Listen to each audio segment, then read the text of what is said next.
تقدیر کیا ہے؟ اگر سب کچھ پہلے سے ہی لکھا لکھایا ہے تو ہم اپنے اعمال کے ذمہ دار کس طرح ہوئے؟ پھر اعمال کی جزا و سزا کیسی؟ پھر جنت و دوزخ کے کیا معنی؟ وضاحت فرمائے۔ بھئی سچی بات یہ ہے کہ اس سوال نے ایک عرصے تک مجھے بھی ستائے رکھا، اور میں سوچتا رہا کہ اگر واقعی اللہ تعالیٰ نے پہلے سے ہی سب کچھ لکھ دیا ہے کہ میں اتنے بج کر اتنے منٹ میں بیٹھ کے یہاں پہ ایک لیکچر دوں گا، یہ تقریر کروں گا، اتنے بج کر اتنے منٹ میں نماز پڑھوں گا، اتنے بج کے اتنے منٹ میں فلاں کو گالی دوں گا، فلاں کو تھپڑ ماروں گا، یہ پہلے سے ایک میرا شیڈول مرتب ہے اللہ کے ہاں، لکھا لکھایا پروگرام چھپا چھپایا موجود ہے، میرے کیا قصور؟ تو لکھنے والے کا قصور ہے؟ بات تو خطرناک ہے نا، بات تو خطرناک ہے نا۔ تقدیر کیا ہے؟ عربی میں اس کے لیے ایک لفظ لکھا جاتا ہے دینی کتابوں میں، علم اللہ السابق، اللہ کا علم جو پہلے سے اسے حاصل ہے۔ اللہ کو معلوم ہے کہ آج میں اتنے بج کر اتنے منٹ پہ اپنی مرضی سے، اپنے ارادے سے، اپنی آزادی فکر اور آزادی عمل پہ، عمل سے کام لیتے ہوئے یہ کام کروں گا۔ اب بھائی کام تو میں اپنی مرضی سے کر رہا ہوں، اپنی آزادی سے، اپنے ارادے سے کر رہا ہوں، لیکن اتنی سی بات تو مانو کہ اللہ تعالیٰ علام الغیوب ہے، علیم بذات الصدور ہے۔ مجھے اپنے بارے میں پتہ نہیں ہے کہ کل 10:10 پہ میں کیا کروں گا، اس کو پتا ہے۔ مجھے اپنے بارے میں پتہ نہیں ہے کہ میں 10 سال کے بعد کہاں ہوں گا، کیا کر رہا ہوں گا، فلاں بج کے فلاں منٹ، اس کو پتا ہے۔ اس کو میرے آزادانہ، خود مختارانہ، فری ول کے ساتھ کیے ہوئے اعمال کا پتہ ہے کہ میں اپنی مرضی سے، اپنے فری ول کے ساتھ، اپنے ارادے سے اتنے بج کر اتنے منٹ پہ کیا کروں گا۔ یہ اس نے اپنے ہاں لکھ رکھا ہے، اس لیے کہ اس کو پوری کائنات کا نظام چلانا ہے۔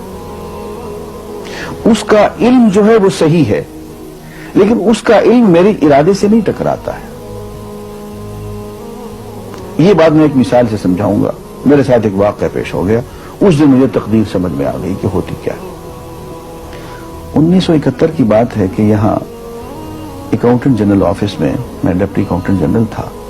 اس زمانے میں ایک مشہور نجومی تھا شیخ صادق، یہاں قلعہ گزر سنگھ میں رہتا تھا۔ وہ پتہ نہیں بیچارہ زندہ ہے یا فوت ہو گیا۔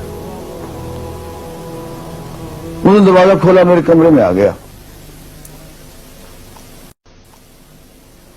کہاں صاحب ہم آپ کی خدمت کرنا چاہتے ہیں، ہم آپ کو مستقبل کے بارے میں کچھ بتانا چاہتے ہیں۔ میں نے کہا بھائی میرے پاس فضول باتوں کے لیے وقت نہیں ہے، میں علم نجوم وغیرہ کو اس قسم کے یہ فضول باتوں کو میں نہیں مانتا ہوں، مشغول آدمی ہوں، ان چکروں میں مجھے مت ڈالو۔ انہوں نے کہا سر مجھے صرف 1 منٹ تو آپ دے دیں۔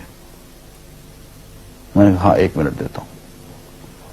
اس نے ایک بہت بڑا کاغذ میرے سامنے لکھا جس پہ 40 خانے بنے ہوئے تھے، 40 چیزوں کے نام لکھے ہوئے تھے، مختلف چیزوں کے نام، کتاب، قلم، اینک، کاپی، دوات، پینسل، میز، بادل، برکھا، مسجد، مندر، ایسی ایٹ رینڈم چیزوں کے نام، 40 چیزوں کے نام لکھے ہوئے تھے۔ وہ کہنے صاحب آپ ان میں سے کسی ایک چیز پہ انگلی رکھ دیں یا اس کا نام آپ اس کاغذ پہ لکھ دیں۔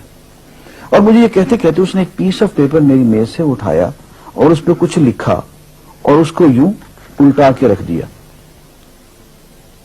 میں نے کہا تم نے یہ کیا کیا؟ کہنے لگے جی میں نے وہ چیز لکھ دی ہے، وہ نام جو ابھی آپ لکھیں گے۔ تو اب میں پریشان ہو گیا۔ تماشا کی بات ہے نا کہ جو چیز میں سوچ سوچ کے اپنے ارادے سے، اپنی مرضی سے ابھی لکھوں گا، اس نے پہلے جو لکھ کے وہاں رکھ چھوڑ دیے میرے سامنے۔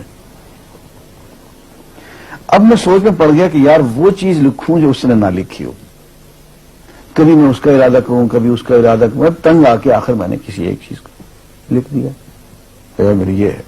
اس نے جب وہ الٹایا تو وہ وہی چیز نکلی۔ اب پتہ نہیں یہ کیا چکر تھا اس کا، خدا ہی جانے۔ کوئی اس کا علم ہوگا، کوئی فن ہوگا، کوئی تک بازی ہوگی، تک بندی ہوگی کوئی. لیکن اس دن مجھے پتا چلا کہ یار اس کو جو کچھ میں نے لکھا ہے اپنے ارادے سے لکھا ہے، اپنی مرضی سے لکھا ہے، اس سے پابند ہو کے نہیں لکھا. کبھی اس میں انگلی لگاتا تھا، کبھی اس پہ، کبھی اس پہ، آخر چن کے ایک لکھا میں نے. لیکن اس کمبخت کو پہلے سے پتا تھا کہ میں کیا لکھنے والا ہوں، اور اس نے پہلے سے وہاں لکھ کے رکھا ہوا تھا. میں نے کہا یار ایک محدود علم والا آدمی میرے آئندہ کے اعمال کو اپنے ہاں لکھ کے رکھ سکتا ہے. ہر چن کے وہ عمل میں اپنی مرضی سے کر رہا ہوں، اپنے ارادے سے کر رہا ہوں، کوئی مجبوری نہیں ہے اس میں. لیکن وہ میری مرضی والا عمل، میرے اپنے ارادے سے کیا ہوا عمل، پوری آزادی کے ساتھ کیا ہوا عمل، اس نے پہلے سے اپنے یہاں لکھ کے رکھا ہوا. یار اگر یہ انسان کر سکتا ہے تو رحمان کیوں نہیں کر سکتا؟ اس نے میرے سارے اعمال جو میں آئندہ چل کے کرنے والا ہوں، وہ سارے کے سارے اعمال اس نے اپنے یہاں لکھ کے رکھے ہیں. اس کو انتظام کرنا ہے، میرے رزق کا انتظام بھی کرنا ہے، آگے میری زندگی، میری موت، میری قبر میں اکوموڈیشن کا پتہ نہیں کہاں کا میرے اس نے انتظامات کرنے ہیں. تو میرے بارے میں اس نے سارا کا ڈیٹا کلیکٹ کر کے رکھا ہوا ہے اپنی انفارمیشن کے لیے کہ یہ اپنی مرضی سے کیا کیا کچھ کرے گا. تو اس کے لکھے ہوئے ہونے سے میری مرضی ختم نہیں ہوتی، میری ذمہ داری ختم نہیں ہوتی، میرا ارادہ، میری فری ول ختم نہیں ہوتی.